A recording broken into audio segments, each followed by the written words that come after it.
പീഡന പരാതി ഉയർന്നിട്ടും വേടനെ അറസ്റ്റ് ചെയ്യാത്തതിൽ വ്യാപക പ്രതിഷേധം.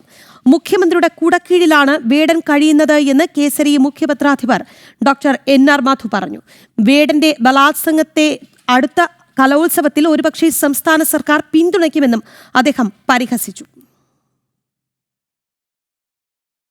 മയക്കുമരുന്നിന് അടിമയായ വേടനെതിരെ പീഡന പരാതി ഉയർന്നിട്ടും പോലീസ് അറസ്റ്റ് ചെയ്യാത്തതിൽ പ്രതിഷേധം ശക്തമാകുന്നു. മുഖ്യമന്ത്രിയുടെ കുടക്കീഴിലാണ് വേടന് സംരക്ഷണം നൽകുന്നതെന്ന് കേസരി മുഖ്യപത്രാധിപർ NR മാധു പറഞ്ഞു. മുഖ്യമന്ത്രിയുടെ കുടക്കീഴിലാണ് വേടൻ കഴിയുന്നത്. അപ്പോൾ ഇവിടെ ഇത്തരം പീഡനങ്ങൾ നടത്തുന്ന ഒരു സാമൂഹ്യ വിരുദ്ധനെ സംരക്ഷിക്കുന്ന ഭരണകൂടമാണുള്ളത്. സ്ത്രീകൾക്ക് നീതി കിട്ടുമെന്ന് കരുതുന്നുണ്ടോ? പിന്നോക്കക്കാർക്ക് നീതി കിട്ടുമെന്ന് കരുതുന്നുണ്ടോ? അപ്പം വേടൻ്റെ സംരക്ഷകർ ഭരണകൂടമാണ്. വേടനെ പാർട്ടി സെക്രട്ടറി തന്നെയാണല്ലോ. അദ്ദേഹത്തെ അറസ്റ്റ് ചെയ്തതിൽ നീതിയില്ല. കാരണം അദ്ദേഹം കൈവശം വെച്ചിരുന്ന കഞ്ചാവിൻ്റെ അളവ് കുറഞ്ഞു പോയി എന്നാണ് പാർട്ടി സെക്രട്ടറി പറയുന്നത്. അരാജകത്വത്തിന്റെ അപ്പോസ്തലനാണ് വേടൻ. സാമൂഹ്യ വിരുദ്ധരെ സംരക്ഷിക്കുന്ന ഭരണകൂടത്തിൽ നിന്നും സ്ത്രീകൾക്കും പിന്നോക്കക്കാർക്കും നീതി കിട്ടുമെന്ന് പ്രതീക്ഷയില്ല.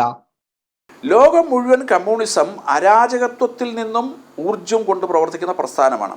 വേടൻ അവരുടെ ബ്രാൻഡ് അംബാസഡറാണ്. വേടൻ നടത്തിയ പീഡനം സ്റ്റേറ്റ് സ്പോൺസേർഡ് പീഡനമാണ്. വേടൻ കേരളത്തിലെ നിരവധി പെൺകുട്ടികളെ പീഡിപ്പിച്ചിട്ടുണ്ടെന്നാണ് അറിയാൻ സാധിക്കുന്നത്. അത് നിലവിലത്തെ സാഹചര്യത്തിൽ ഞാൻ പറയുന്നു, അത് സ്റ്റേറ്റ് സ്പോൺസേർഡ് പീഡനമാണ്. അതുകൊണ്ട് സാമൂഹ്യ അരാജകത്വം പ്രചരിപ്പിക്കുക എന്നത് കമ്മ്യൂണിസ്റ്റ് പാർട്ടിയുടെ മുഖമുദ്രയാണ്. അവർ വേടനെ പോലെ ഉള്ളവരെ ബ്രാൻഡ് അംബാസഡർ ആക്കിയിരിക്കുന്നത്. നാടിന്റെ സംസ്കാരത്തെയും പാരമ്പര്യത്തെയും തള്ളിപ്പറയുന്ന നിലപാടെടുത്തു എന്നുള്ളതാണ് വേടന്റെ യോഗ്യതയായി LDF സർക്കാർ കാണുന്നത്.